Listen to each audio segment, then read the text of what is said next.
So, you just finished your favorite Resident Evil game for the 100th time, you've memorized every item box location, dodged every zombie, and now you're stuck wondering, what the heck do I play next? Well, good news. Today, I've got a list of underrated horror games that will totally scratch that Resident Evil itch.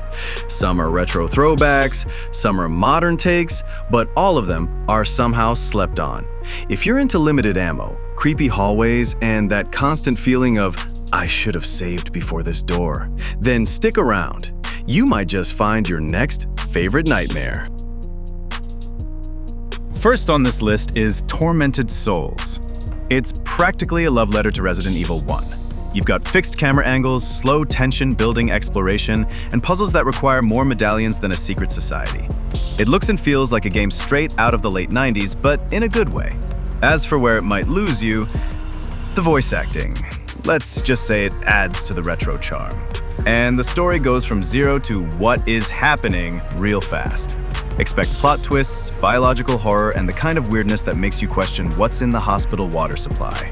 But if you're here for old-school survival horror with modern polish, it scratches that itch. Up next, we have Daymare, 1998. This game started life as a fan-made remake of Resident Evil 2, but Capcom gave it the old cease and desist, as they do.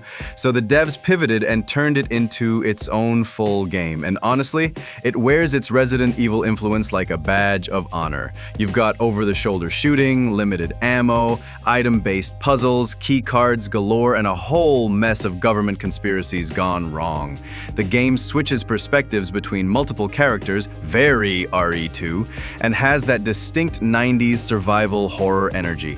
Chunky UI, clunky reload animations, and enemies that don't go down without a full clip and a prayer.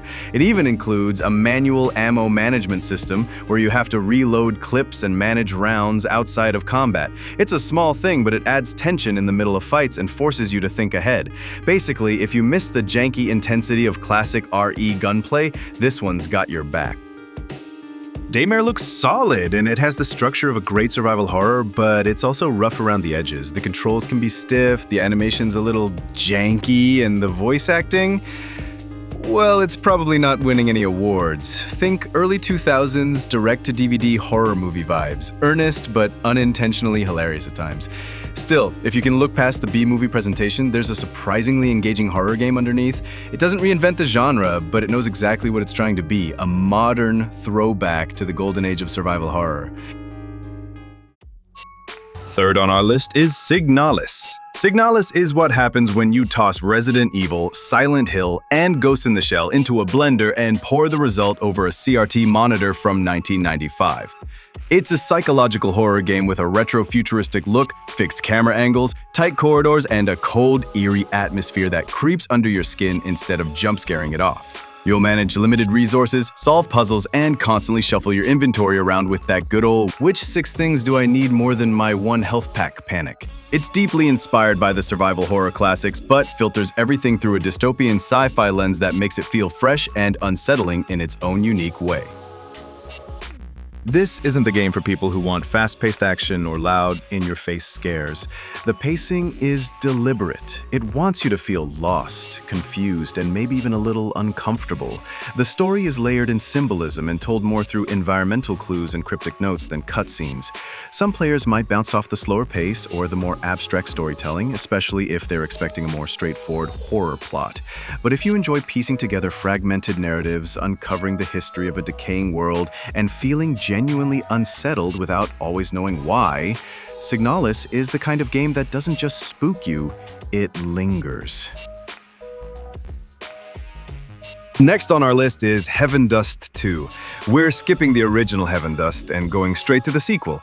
Not because the first one is bad, but because Heaven Dust 2 is where it actually starts to feel like a full-on Resident Evil style game.